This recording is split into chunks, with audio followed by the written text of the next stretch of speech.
Tutameia apresenta agora uma nova entrevista da série que estamos produzindo, apresentando, sobre o golpe militar de 64. Está completando 60 anos. Estamos nós aqui nos nossos estúdios domésticos, a Eleonora. O Rodolfo. E do outro lado da tela, conversa conosco hoje, para nossa alegria e satisfação, o senador, o governador Roberto Requião, que todo mundo conhece, mas a Eleonora vai apresentar ainda com mais detalhes antes de fazer a primeira pergunta. Eleonora, a bola está contigo. Governador Roberto Requião, é uma honra, como disse o Rodolfo, o senhor está aqui conosco no Tutameia. Estava com saudade aí de falar com o senhor. Roberto Requião não carece de apresentação, é 3 vezes governador do Paraná, senador da República, prefeito de Curitiba, assim, tem um currículo imenso, uma trajetória imensa na política brasileira, advogado, jornalista. Roberto Requião, onde o senhor estava no dia 1º de abril de 1964? Leonora, em primeiro lugar, um prazer enorme estar batendo um papo com você. Estava com saudade do Rodolfo e de você. E quero deixar registrado aqui que a barba do Rodolfo está sensacional, está mais bonita. E em 1º de abril de 64, minha gente, eu era estudante de Direito e aluno do CPOR, Centro de Preparação de Oficiais da Reserva. Eu sou um oficial da reserva pela cavalaria. E nós estávamos profundamente indignados com o golpe. O Ney Braga, nas proximidades do 1º de abril, parece que, se não me falha a memória, havia tido até uma reunião com o João Goulart, mas, no fim, aderiu ao golpe. Aderiu ao golpe e eu e um companheiro de política universitária, já falecido, chamava-se Luiz Carlos Meinert, fomos a uma reunião do Partido Socialista. E lá o pessoal dizia, não, nós temos que fazer uma intervenção mais forte, vamos tomar conta do Palácio, vamos evitar que o governo do Paraná venha a aderir ao golpe militar, mas nós não temos condição porque nos faltam armas para tomar conta do Palácio. Eu e o Luiz Carlos Meinert marcamos uma reunião com eles no dia seguinte, numa determinada hora. E no dia seguinte, nós pegamos uma Kombi, que era propriedade do meu pai. Veja bem, eu era um meninão, né? Eu era estudante progressista, mas eu não tinha um engajamento em organizações revolucionárias e nada, além da visão contra o impeachment. Então, eu e o Mário fomos ao CPOR, abrimos o depósito de armamento e colocamos armamento pesado e munição dentro da Kombi. E na hora avançada, nós com a Kombi fomos ao Partido Socialista. Rodolfo, fugiram todos, não ficou ninguém. E nós ficamos com a Kombi armada, extremamente bem armada, sem saber o que fazer. Então, nós fomos ao Diretório Central dos Estudantes e dissemos lá, tem aqui condição de tomarmos e resistirmos no Palácio ao golpe. O pessoal desapareceu. Ficamos eu e o Luiz Carlos com uma Kombi armada, sem saber o que fazer. O que é que nós fizemos? Nós voltamos ao CPOR, reabrimos a sala de armamento e pusemos de volta o equipamento todo que nós tínhamos tirado. E ficamos, dessa forma, à margem desse processo no seu início. Cá entre nós, foi uma felicidade para nós eles terem fugido, porque não havia nenhuma condição de meia dúzia de meninos e uns rapazes do Partido Socialista enfrentarem uma força militar federal, exército ou mesmo a polícia militar. Então, nós escapamos disso, mas tomamos essa iniciativa. E, a partir dali, nós passamos a atuar na política do Paraná. Eu, pessoalmente, lendo o Henri Lefebvre, O Direito à Cidade, e o Manuel Castells, o famoso Castells espanhol sobre as organizações comunitárias, passei a me dedicar à organização de associações de moradores das regiões mais pobres. Não é? Aquela diferenciação de meios urbanos para a indústria e meios urbanos de uso coletivo. As áreas industriais tinham todos os meios urbanos, esgoto e tudo mais, escola, posto de saúde, e as áreas populares abandonadas. Nós criamos umas 100 e tantas associações de bairro em Curitiba e na periferia. E dessa organização de associação de bairro, mais tarde eu entrei na política também. Eu entrei como candidato a deputado pelo MDB, sem nenhuma pretensão de me eleger. Eu não gostava muito de partido político. Eu estava naquela linha de trabalhar com o movimento social que eu achava que teria mais capacidade de aglutinamento, de resistência e de inteligência, de formação política. Mas entrei no PMDB e fui o mais votado em Curitiba. O pessoal da periferia me ajudou muito. Companheiros daquela época, na organização das associações de moradores, o Edésio Passos, do PT, o Sargento Teixeira, o Edésio e o Sargento Teixeira. O Teixeira era um sargento que tinha sido cassado, mas continuava na resistência da luta política a favor da população mais pobre. Eles já morreram. E eu, nesse processo, já no PMDB, eu entrei no MDB, e deputado estadual, me candidatei a prefeito de Curitiba. O meu adversário foi o famoso Jaime Lerner. Pasmem os dois, que era meu amigo pessoal. Mas era um cara que tinha uma visão mais elitizada da cidade. Tinha sido prefeito da ditadura. O famoso prefeito da ditadura, com muito dinheiro, tinha, do ponto de vista estético do mobiliário urbano, foi um excelente prefeito, mas sem nenhuma preocupação com o social. Eu me candidatei e, para o espanto de todos, eu comecei na campanha eleitoral pelo velho MDB com 2% de votação. Mas fomos para os debates e eu acabei me elegendo, ganhando a eleição do imbatível Jaime Lerner, que era absoluto como imagem da modernidade do pessoal da direita no Brasil. E daí minha carreira política começou por aí, partidariamente. Na prefeitura de Curitiba...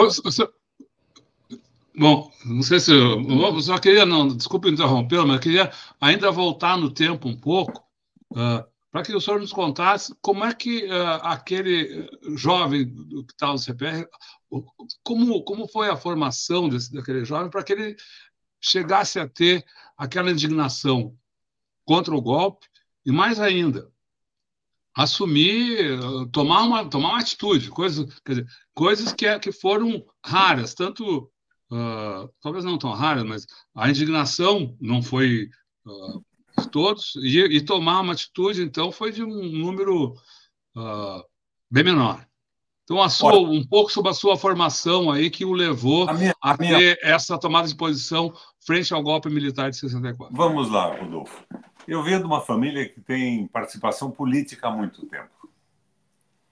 Um dos meus bisavós, trisavós, foi o lugar-tenente do Frei Caneca na Confederação do Equador. O meu bisavô, que se chamava Justiniano de Melo e Silva, fundou o primeiro Partido Socialista do Brasil. Não tinha ideias marxistas, porque naquela época o partido foi fundado no dia seguinte à proclamação da República. Os textos do Marx não tinham sido traduzidos pelo português, mas era um partido socialista baseado nos utopistas franceses e alguns socialistas russos. Era um partido interessantíssimo. Propunha a reforma agrária, o fim do direito germano-romano e os tribunais de conciliação para desafogar o judiciário. Acabava com os advogados. Os advogados eram juízes que eram os conciliadores do processo. E acabava com... Esse projeto inteiro está na minha página, Roberto Requião, do Senado. No dia seguinte à proclamação da República, eles publicaram no jornal o estatuto inteiro desse partido. Ele foi fundado em Curitiba, no Rio de Janeiro, São Paulo e no Rio Grande do Sul. E esse meu bisavô era um sergipano, formado em Direito em Pernambuco e que tinha passado alguns anos na Argentina, na universidade, primeira universidade da América Latina, com os jesuítas, uma universidade jesuítica. Então, a minha formação vem daí. Meu pai era um militante. Meu pai era um médico que, segunda, terça e quarta-feira, Ele trabalhava de graça para o pessoal da periferia. Ele cobrava, se não me engano, na quinta e na sexta. Ele achava que a medicina era uma missão. E ele era filho de um coronel do sertão, da Guarda Nacional, que chamava-se Wallace de Melo e Silva, que foi o sujeito que organizou a primeira greve operária no Paraná. Eu descobri isso depois, quando assumi o governo do Estado, e eu abri o DOPS, botei todas as informações à disposição da sociedade, da imprensa e tudo mais. O meu avô era tido, o coronel Wallace, era tido como comunista. Vocês imaginam o paradoxo? Coronel do sertão da Guarda Nacional, comunista no Paraná. Então, a minha formação familiar era uma formação solidária. Eu nunca me conformei com a exploração de pessoas. E isto vinha da informação de raízes familiares e da minha militância na política de Curitiba. Então, aí que nós começamos esse processo. Governador, agora voltando a esse dia aí do 1º de abril e ao golpe, o senhor estava no CPUR e na universidade. Qual foi a reação dentro do CPUR e na universidade ao golpe? Quando é que caiu a ficha de que era um golpe mesmo, que tinha vindo para ficar? Eu acho que o pessoal entendeu rapidamente. Mas como nós devolvemos para o quartel o armamento, isso passou meio despercebido, quartel do CPUR. E o que aconteceu é que, posteriormente, nós tivemos o DOPS em cima de nós. Eu fui preso dezenas de vezes.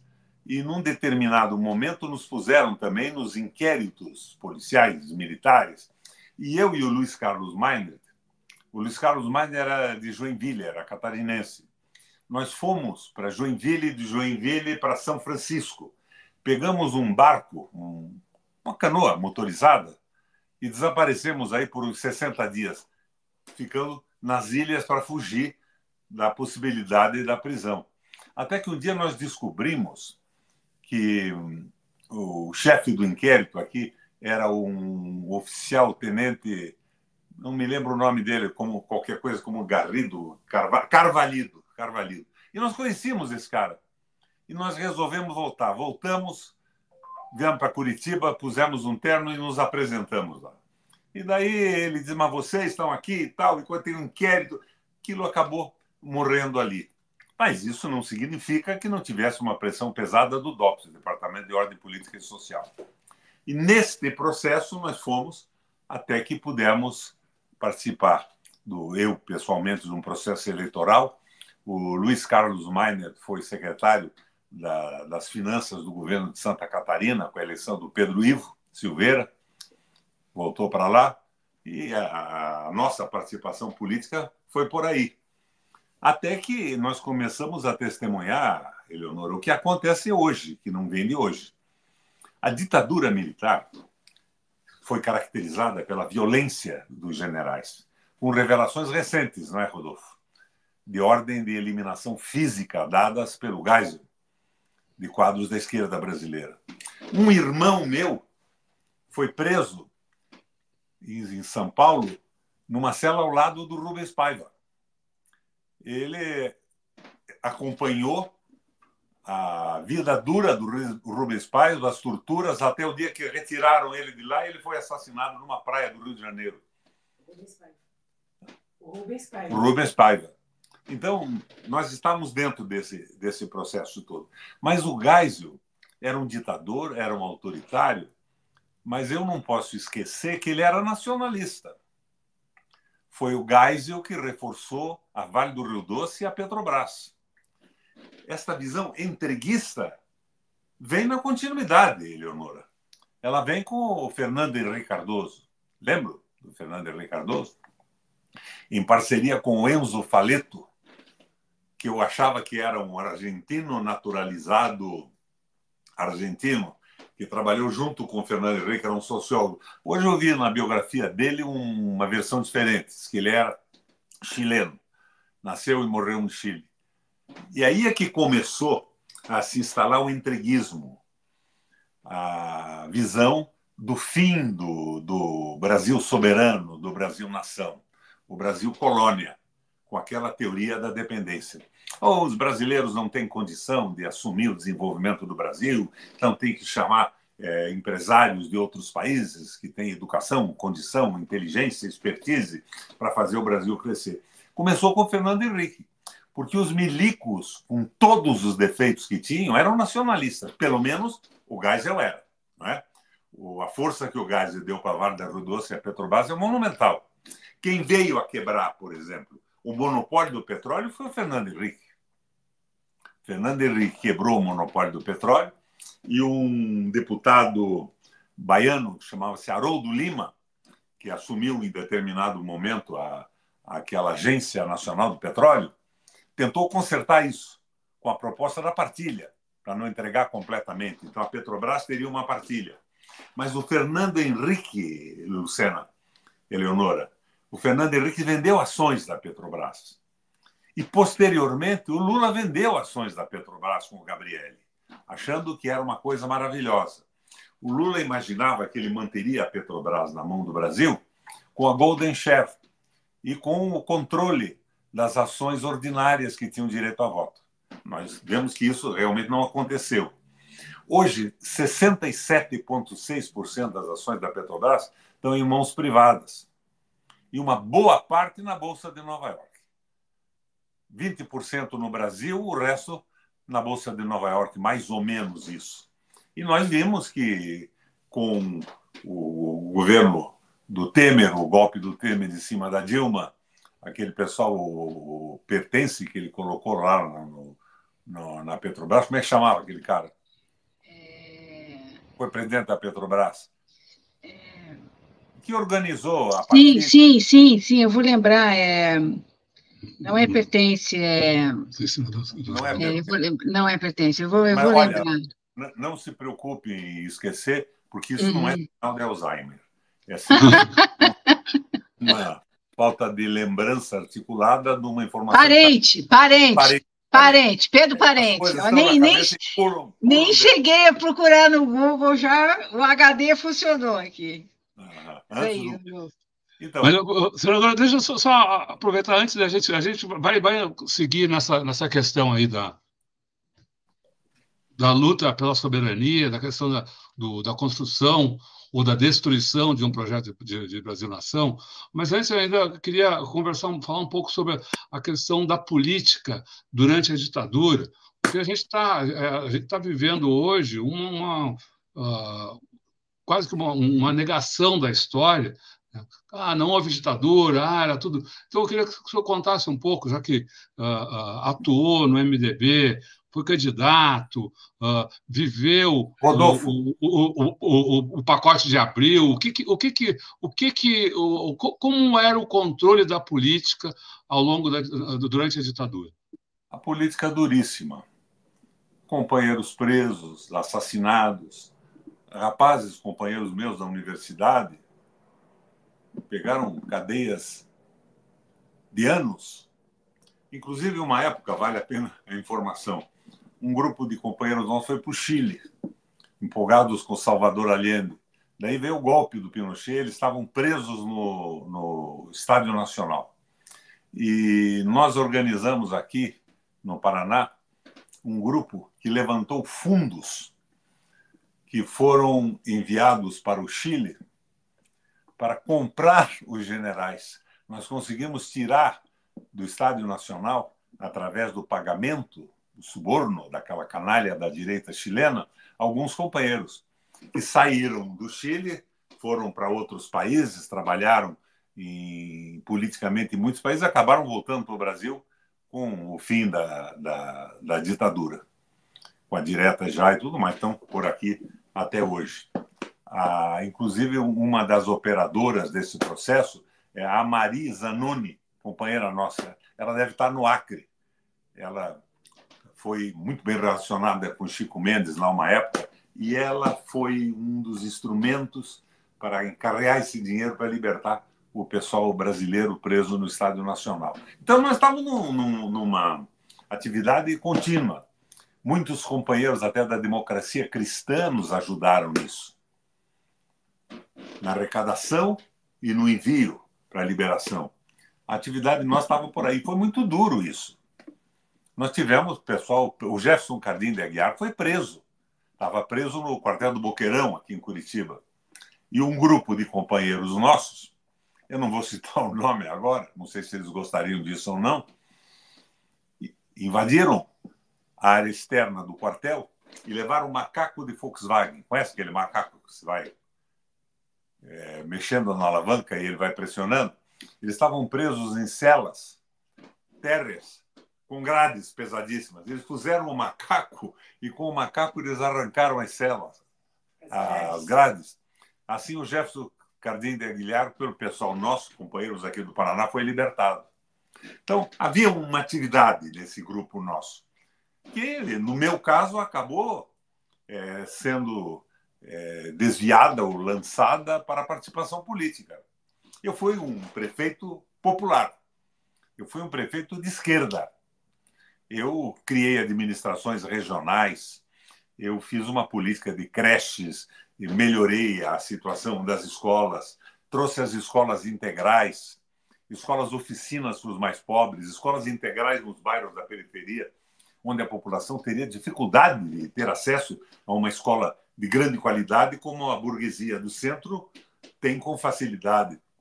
E essa administração, Eleonora, foi tão bem sucedida que no Datafolha da época eu fui considerado o melhor prefeito do Brasil, pela avaliação popular. Esta condição de melhor prefeito do Brasil me ofereceu a possibilidade de ser candidato ao governo do Estado. Eu ganhei a eleição para governador do Estado do Paraná. Eu fui governador por 3 vezes, mas com discurso, com posição, sem dinheiro. A coisa se transformou na posteridade desse momento. Hoje, a eleição é um negócio de agências de publicidade, de custos incríveis de televisão e do pichuleco dourado, né? Hoje, o pichuleco dourado, que é a emenda obrigatória, emenda impositiva, praticamente garante a reeleição daquela gente que está no Congresso, com bilhões de reais disponíveis para fazer pequenos favores. O meu processo de eleição para o governo do Estado, para o Senado da República, não teve nada a ver com isso, era a posição firme. Mas depois a imprensa foi fechando.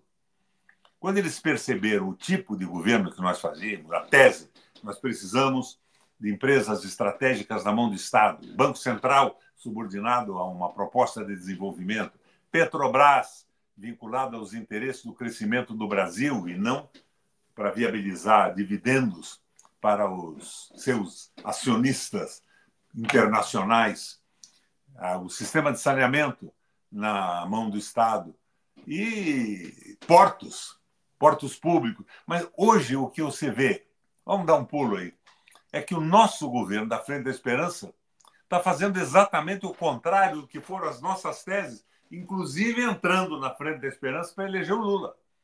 O único discurso progressista do governo federal é do Lula, mas a prática do governo não tem nada a ver com isso.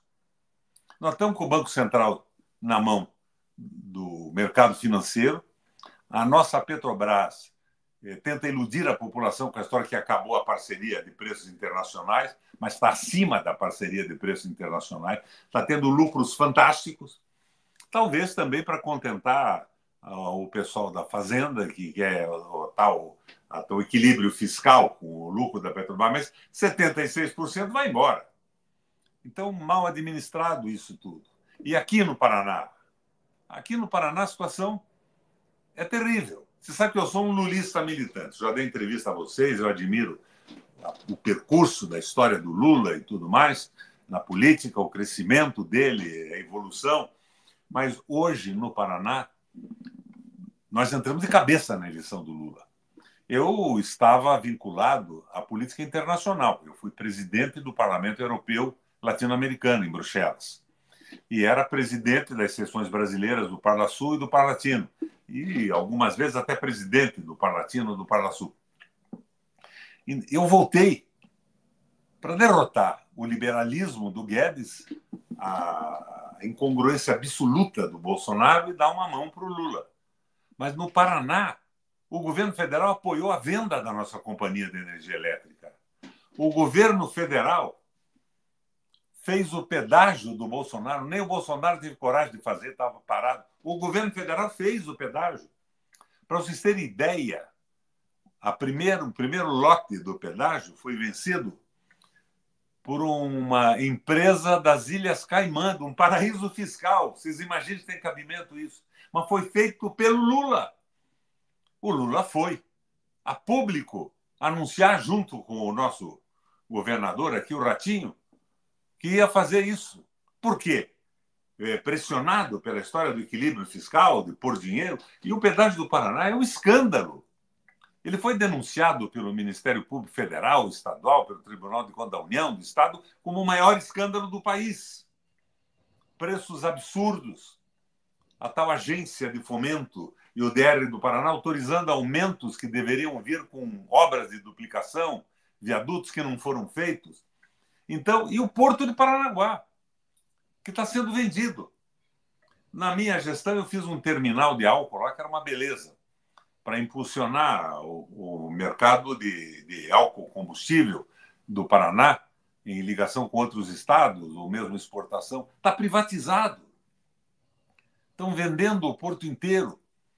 Querem criar, no Canal da Galeta, que é o canal de entrada, um pedágio privado, provavelmente na mão de um paraíso fiscal desses. Então, nós estamos na contramão.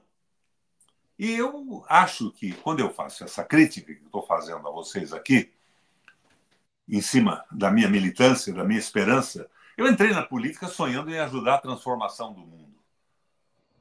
Eu acho que está faltando solidariedade. Pois é, governador. Justamente eu queria entender o seu raciocínio. O senhor, nas suas origens, e os anos 60, os anos 50, né, que da criação da Petrobras, foram anos em que essa questão nacional, a questão do projeto, estava no auge, né? A gente depois teve a ditadura, que, em alguma medida, preservou algumas características nacionais em várias esferas, né? E basta dizer que essas grandes privatizações que aconteceram agora foram de empresas construídas nesses anos aí, 50 e 60. Pelo Getúlio Vargas. Exatamente, e que a ditadura não tocou, né? Pelo contrário, em algumas áreas até reforçou a questão nacional. Por que o Brasil não conseguiu construir esse projeto a partir justamente da redemocratização? Porque a redemocratização veio com a teoria da dependência do Fernando Henrique e do Enzo Raleiro, que, a meu ver, é ainda o que dirige a cabeça da direção econômica do Brasil. Eu vejo, por exemplo, que a nossa política econômica é muito mais parecida com o Marcos Lisboa, do Instituto INSPER, do que com o PT. Nós estamos numa bagunça, nós estamos sem projeto nacional. Eu ouvi um pronunciamento do Safati, como é que é o nome dele, Safati, que ele disse que não tem esquerda no Brasil mais. Tem uma série de propostas progressistas desalinhadas e não construídas em comum, que vão puxando grupos. É o identitarismo de um lado, é uma coisa do outro, é a aposentadoria, pichulecos compensações e pichulecos dourados, que eu chamo. Pequenos favores aos eleitores. Mas o projeto nacional está abandonado. E eu acho que isso precisa ser feito.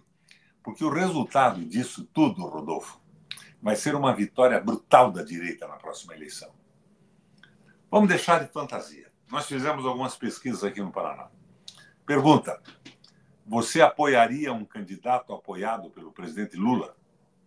57,5% no estado diz não. Em Curitiba, 60%. Agora, por quê? Porque tudo que nós levantamos na campanha eleitoral, a Copel Pública, eu fui governador do estado e fiz a Copel ter a tarifa mais baixa do país na história. Dei energia de graça para os mais pobres e consegui construir 3 usinas hidrelétricas, porque a Copel é uma coisa formidável do ponto de vista da lucratividade. Ela tem um monopólio e o Paraná tem água represada de todo lado, passível de construir usinas hidrelétricas. Mas nós estamos vendo tudo isso acabar.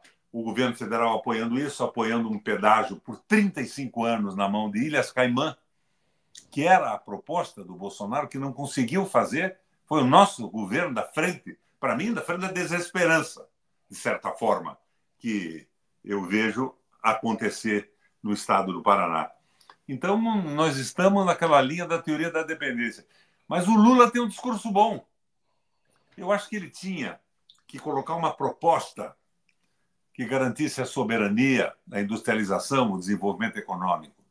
E eu tenho falado nessa proposta insistentemente, acho até com vocês já falei, na proposta aristotélica. O ato meio, o ato eficiente, sem o exagero pela esquerda que a transforma numa proposta insustentável e sem a covardia da aliança com o capital pela direita. Mas o que eu vejo hoje é um governo que está trabalhando junto com o capital financeiro. Não é nem o capitalismo, a moda antiga, que produzia bens e mercadorias, dava emprego de uma forma ou outra. Não é? Explorava o trabalho, viabilizava a luta de classe, mas hoje não. É uma verdadeira loucura o que está acontecendo. O arcabouço fiscal, para mim, é uma doidice. Não tem algum sentido, mas eu acho que isso pode ser consertado. Basta que o Lula tome consciência disso. O Lula, em algumas coisas, é magnífico. Esse pronunciamento dele, na crítica dura que ele fez ao extermínio das crianças, das mulheres, dos civis em Gaza, por um Israel enlouquecido, com a história do sionismo. Você já viu, Eleonora, que essa história do sionismo e a postura, não dos judeus, eu tenho um verdadeiro horror do antissemitismo, mas do Netanyahu, se suporta no Velho Testamento. Vocês já leram o Velho Testamento? Lembram o que diziam que deviam fazer com os inimigos? Liquidá-los, homens, mulheres e até animais, mas fundamentalmente evitar a procriação, aquela loucura do Velho Testamento. É o que eles estão fazendo, eles querem a eliminação do povo palestino. E eu não estou defendendo a visão islâmica, que também tem distorções pesadas, mas o mundo não podia admitir esse massacre das crianças.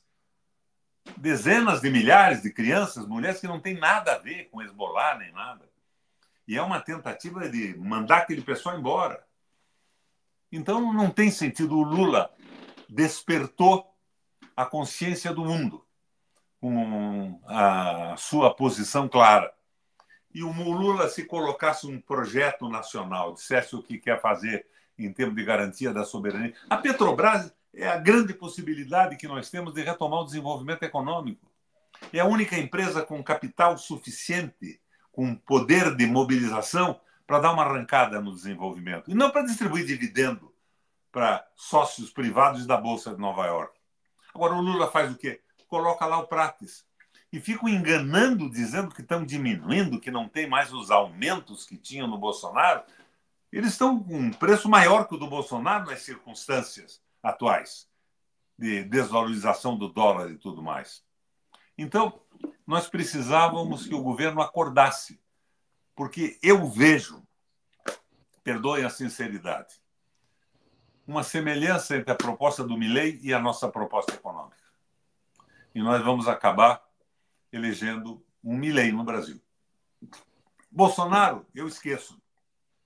Eu acho que hoje, ontem, cerca de 200 mil pessoas, dos 2.200.000 habitantes da grande São Paulo, é menos de 1% da população da grande São Paulo. E o comício foi feito com gente do Brasil inteiro, do interior inteiro. Então, não teve a significação que eles querem dar com a fotografia. É menos de 1% da população da grande São Paulo. E o Bolsonaro se transformou nesse comício num expositor do seu próprio féretro. O pessoal foi lá fazer uma homenagem, olhou o Bolsonaro, e o Bolsonaro vai ser incinerado posteriormente pelo Supremo Tribunal Federal. Então isso acabou. Mas a visão de direita não acabou, Rodolfo. Ela foi impregnada na cabeça do povo pela Globo ao longo do tempo. Empresa pública não presta. A Copel era uma maravilha no Brasil, a Sanepar era um troço incrível. E foram liquidadas a troco de quê? aqui no Paraná.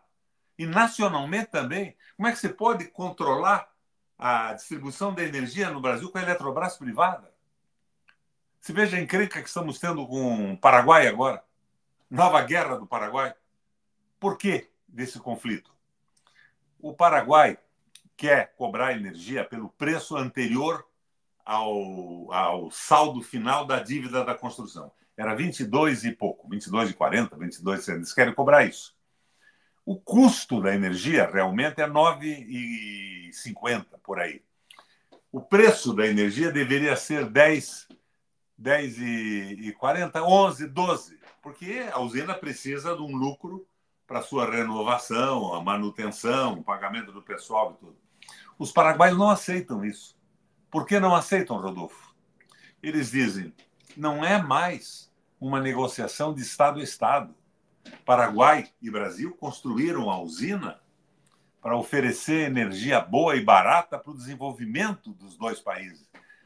Nós privatizamos a Eletrobras e os governos privatizaram as empresas estaduais. Então, eles dizem o seguinte, por que nós vamos oferecer energia elétrica, força, por um preço baixíssimo, para uma empresa privada faturar em cima do povo pelo preço que quer, ganhando verdadeiros absurdos? Você veja, é uma situação sem saída. E isso decorre do quê? Da privatização do sistema interno brasileiro. E eu vejo o governo sem fazer nada. O Lula faz um discurso, critica os salários dos novos diretores, mas fica tudo do mesmo jeito. Está faltando uma posição forte. Agora, essa posição tem que ser de quem? Sua, Rodolfo? Da Eleonora? Minha? Não. Quem tem que falar a respeito de um projeto nacional sustentável, sem exageros, é o Lula. O velho Guerreiro Ramos dizia que a gente não podia imaginar que ia reformular um país de uma hora para outra, que tem uma história de opressão popular de centenas de anos, mas que devíamos abrir a possibilidade de que o processo eleitoral e a grande discussão política fizesse com que o conhecimento fosse dando suporte popular em consciência a um avanço. Não está acontecendo isso. Nós estamos vendo, outro dia falei com o ministro, ele me disse, não, precisa acabar com essa visão nacionalista, isso é muito atrasado. Ora, meu Deus do céu, nós não estamos falando de xenofobia, nós estamos falando em desenvolvimento. Eu venho de um seminário que a CUT organizou e outras entidades em Foz do Iguaçu, inclusive com a presença do meu amigo Mujica, que propôs a unidade da América do Sul. Nós não temos por que não estarmos jogando juntos na questão hidrelétrica, na questão da energia elétrica. Nós não temos por que ter passaporte em fronteira. Nós temos que ter uma opinião conjunta de defesa dos interesses do nosso povo. Isso tudo desapareceu completamente. Quem acabou com o acordo com a União Europeia, que era um crime contra o Brasil, foi a França, os agricultores franceses, não fomos nós. Sim. Eu não vi uma visão, depois que morreu o nosso amigo Samuel Pinheiro Guimarães, de defesa do interesse latino-americano. Então, nós estamos nessa situação.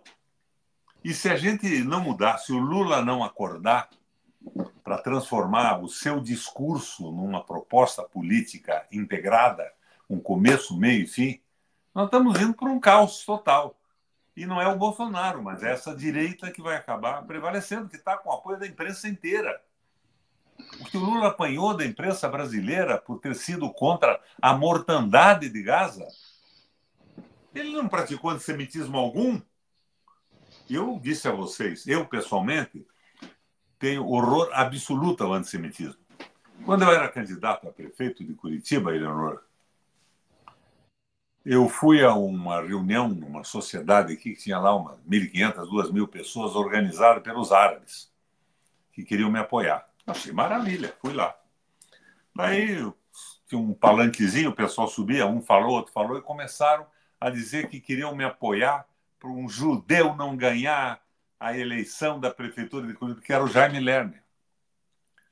Aquilo me foi causando um horror tão grande que eu levantei da cadeira em que estava, no meio daquele auditório maravilhoso, fui no palanque, tomei o microfone e disse a eles que eu não queria o apoio deles, que aquele apoio antissemítico, antijudaico era uma coisa que eu não podia aceitar, que era uma excrescência, era uma boçalidade igual à boçalidade nazista. E me retirei da reunião.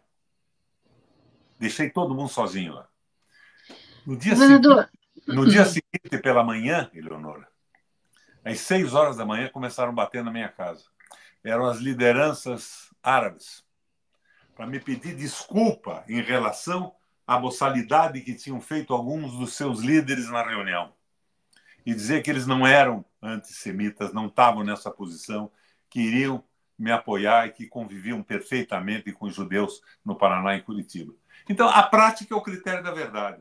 Não adianta o discurso do Lula se a prática do governo não sustenta o discurso. Governador, o senhor conhece por dentro essas engrenagens na própria construção do MDB, na frente que foi o MDB, depois o PMDB, o senhor conhece isso aí muito profundamente. A frente que elegeu o Lula é diferente dessas outras frentes, mas também se constitui uma frente. Comparando os processos de desenvolvimento, na época do Getúlio, depois Juscelino, o que trava o Lula? O Lula acabou de apresentar um projeto de industrialização, várias ideias de industrialização. Essa frente que proporcionou, em certa medida, a eleição do Lula, que de alguma maneira reavivou forças que combatiam a ditadura lá atrás e que se unificaram agora, ela não poderá fazer esse projeto? O que trava? Por que falta dar o passo concreto, não só de retórica, em direção a isso? É falta de conscientização da necessidade desse mesmo projeto? Está todo mundo capturado pelo neoliberalismo? Eu tive uma conversa com o Zé Dirceu, num debate providenciado pelo Instituto da Brasilidade, pelo Darcy Costa, lá no Rio. E eu, em determinado momento, disse o seguinte: a Frente da Esperança se assemelha, para mim, com a posição daquela madre superiora de um convento que, escandalizada com os estupros que aconteciam com as meninas, em determinado momento disse: minhas filhas, se o estupro for inevitável, relaxem e aproveitem. Nós não temos um ministro realmente progressista no governo da Frente da Esperança, com posições firmes e claras. Não temos, do ponto de vista da soberania, do desenvolvimento das empresas estratégicas. O projeto de industrialização é bacana, mas como é que ele é possível com dólar flutuante? Como é que ele é possível com meta de inflação e superávit primário? Ele é rigorosamente impossível. Daí aparecem alguns economistas do apoio do meu amigo Haddad, que é um cara porreta, limpo, sério, e dizem o seguinte: o Brasil precisa do capital estrangeiro. Se nós não estabilizaremos a moeda, se nós não tivermos empresas multinacionais no Brasil. Eu nunca vi besteira nesse nível, nessa altura dos acontecimentos. Então, isso tudo não vai acontecer se não houver uma proposta de soberania clara. Eu não quero revolução. Eu quero, na visão aristotélica e do Guerreiro Ramos, eu quero que se abra a possibilidade da grande discussão nacional de informação do povo. Nós precisamos de uma mídia mais aberta, TV nacional aberta no Brasil inteiro. E discussão não é propaganda. Propaganda é horrível, o pessoal diz: vamos lançar um candidato à prefeitura de Curitiba progressista. O candidato vai dizer o quê, Rodolfo? Nós somos a favor da venda da Copel, nós somos a favor do pedágio, que é um roubo milionário, totalmente inexequível do ponto de vista da seriedade. Nós somos a favor da venda da Sanepar, da venda do Porto Paranaguá. Como é que nós ficamos? Ficamos sem discurso. O pessoal do PT agora, tem gente boa aqui, hein? Está dizendo o seguinte: não, mas o pedágio feito pelo Lula é melhor do que a proposta do Bolsonaro. Nós modificamos alguma. Não é assim. A gente tem que admitir que foi um erro. E os erros têm que ser corrigidos. têm que ser conhecidos para que sejam corrigidos e não sejam repetidos. Agora, isso é em nome do quê? Da governabilidade? Precisamos de alguns votos a mais do Congresso Nacional do PSD? Então, entregamos o pedágio por 35 anos, um projeto, meu Deus do céu, que coisa bárbara, que é o projeto que foi. Empresas que roubaram 10 bilhões de reais, aumentaram tarifas ao longo do tempo, não foram responsabilizadas. Acordos com o Ministério Público. O troço está terrível. Eu vejo um momento muito difícil, não há mais um projeto nacional. Nada de exagero. É o que eu dizia para o Dirceu. O Dirceu, não é o projeto dos meus sonhos juvenis com a informação que eu tinha da economia do mundo e tudo. É um projeto sustentável no Brasil que abra a perspectiva. Vamos ver o que a China está fazendo. Como é que foi a Rússia? Por que acabou o projeto russo? O que está acontecendo com outros países? O que faz a Noruega? O que o petróleo está sendo explorado no mundo como? 70% estatal e nós estamos privatizando. E com essa conversa mole, que não somos mais parceria internacional de preços, não é verdade. Então, eu acho que nós não estamos num bom caminho e poderíamos ter. Se o Lula acordar, ele põe o país num bom caminho. Se o Lula colocar um projeto, ele ganha o Congresso Nacional. Precisa acabar essa história que o Congresso Nacional tem só picareta. Tem muito picareta. Mas o pessoal quer se reeleger. Não é assim? Estão numa carreira política. E se eles não têm uma proposta, daí eles querem a emenda impositiva. Como é que surgiu a emenda positiva, Rodolfo? Acompanhou isso? Eu estava lá. Surgiu por quê? Porque o nosso governo, o governo do PT, só dava emendas e possibilidades para o pessoal ligado ao esquema central do partido.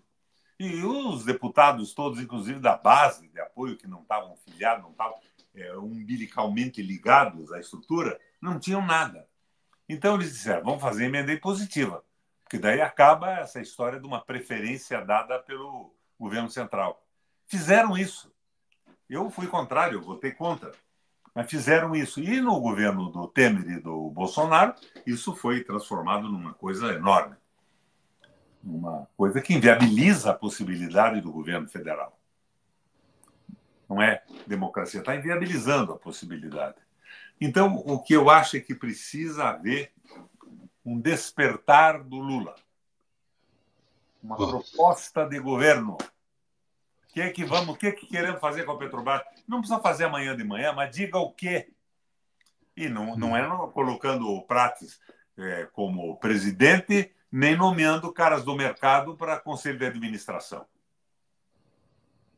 E distribuindo o pichuleco dourado. Senador, só voltando aqui, o senhor falou que quando foi prefeito, o senhor disse, eu fui um prefeito de esquerda. O que é ser de esquerda? Prefeito popular. Me incomodei com a população da periferia, com escola, com saúde, com educação, fundamentalmente com emprego, com as pequenas empresas. A possibilidade que você tem numa prefeitura e num estado é limitada. A grande possibilidade é a possibilidade do governo federal. Mas eu fiz um governo voltado para a população. É claro que cuidei do centro da cidade. Eu não sou um destruidor de progresso. E hoje, o PT, se quisesse se apresentar em Curitiba, tinha que se apresentar uma proposta de manutenção do cuidado com a cidade, que está bonita, mas colocando a solidariedade com as pessoas como eixo principal de uma administração, o emprego, o trabalho, a saúde e a educação das pessoas. Mas não acontece isso. Ficam aí puxando o saco das mentiras sobre a Petrobras e não tem como defender a venda das empresas públicas que foram feitas pela frente da desesperança. Senador, o Lula precisa acordar.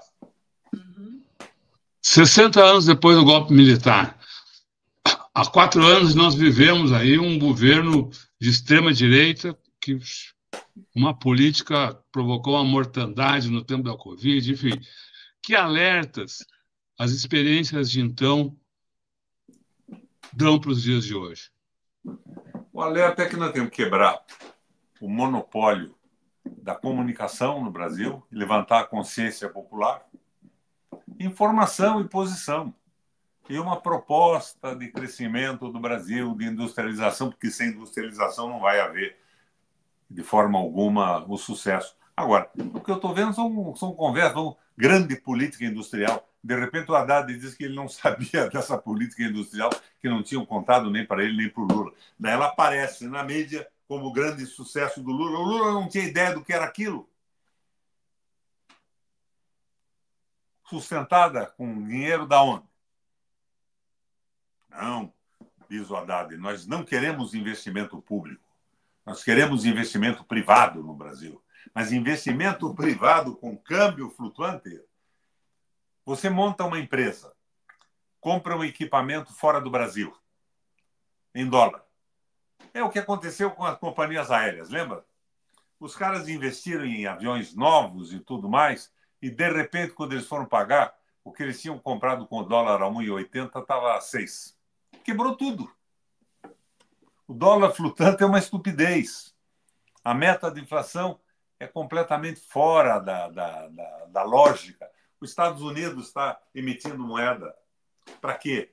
Para jogar fora? Não. Para estimular o crescimento econômico e tecnológico, estava parado. A China faz assim. 70 países com grande sucesso no mundo fazem isso. E nós estamos com essa conversa que não queremos investimento público, que vamos vender tudo, que é empresa pública estratégica. Não tem cabimento.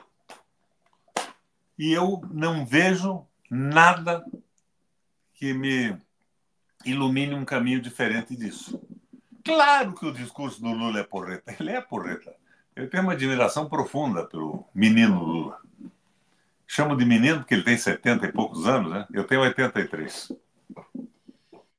Governador, os militares que deram o golpe em 64, depois tentaram dar o golpe há um ano, ou parcela deles, o senhor vê como uma ameaça aos militares, uma ameaça à própria construção desse projeto nacional, já que hoje os militares estão totalmente alinhados com os interesses norte-americanos no Brasil? Como é que o senhor vê o fator militar na construção desse projeto em 64 e hoje?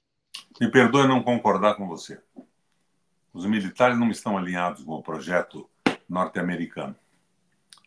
Eles estão sem projeto. Os militares são como nós, Eleonora, como você, o nosso amigo, seu marido, como as pessoas que estão nos escutando nesse debate, ou que vão escutar, não estamos gravando por enquanto, né? Eles são brasileiros. Eles tiveram algumas benesses aí com o governo do Bolsonaro e com o Temer, mas eles têm um cunhado que é civil, que está ferrado, eles têm uma mãe que não tem patente no exército, está sem poder comer em casa, eles têm um irmão, uma prima, eles estão envolvidos na sociedade.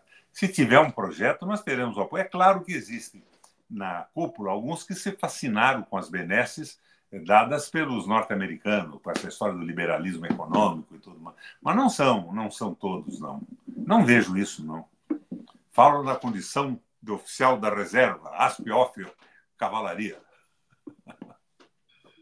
Legal. Senador, a gente quer agradecer muito a sua participação aqui nesse projeto do Tutameia, que procura trazer memória, né, do que foi o golpe militar nos 60 anos desse ataque à democracia no Brasil. Agradecemos a participação do público, lembramos a todos que essa entrevista fica disponível em todos os canais Tutameia. É só buscar por Tutameia TV, você nos encontra nas várias plataformas de podcast, no Twitter, no Facebook, no YouTube. No YouTube, não deixe de se inscrever no nosso canal e clicar na sinetinha para receber avisos de novos vídeos. Visite também o nosso site, Tutameia, o endereço é tutameia.jor.br. E agora, antes das despedidas, a gente volta a palavra para o nosso convidado, para que dessa vez sem perguntas, faça sua fala, mande sua mensagem para o povo que está aqui com a gente e segue conosco pela internet afora. Muito obrigado, senador, a palavra é sua. Rodolfo, nós precisamos de um projeto nacional, moderado, factível, viável, sem projeto nós estamos simplesmente liquidados. Eu tenho esperança que isso ocorra ainda. Mas eu vejo que o meu papo com o Dirceu, o que o Dirceu acabou dizendo? Ele nunca mais foi escutado sobre nada. Eu não estou dizendo que o Dirceu é perfeição também, nem ele, nem eu e nem vocês. Nós temos opiniões que podem estar certas, erradas, por isso que é muito bom o debate. Mas eles estão fechados num esquema que eu acho que é o esquema do Marco de Lisboa, do liberalismo econômico absoluto. E essa abertura da Frente Ampla está transformando isso numa zona política. Não é uma frente ampla, é uma esculhambação, uma troca de cargos, de favores. De repente querem lançar um candidato de direita aqui em Curitiba, à prefeitura, com apoio da Frente da Esperança, para fazer uma troca com o PSB de São Paulo, para apoiar o Boulos. Uma vergonha tudo isso. Está faltando projeto, está faltando... Aliança podemos fazer com todo mundo, aliança programática. E eu insisto naquela história teológica. Em primeiro lugar, o arrependimento. Em segundo lugar, a confissão. Em terceiro lugar, a penitência e então o perdão. Eu não discrimino ninguém, mas desde que tenha um projeto para o Brasil, que não seja uma picaretagem pessoal. E nós temos que escapar disso. A minha esperança é que o nosso governo acorde.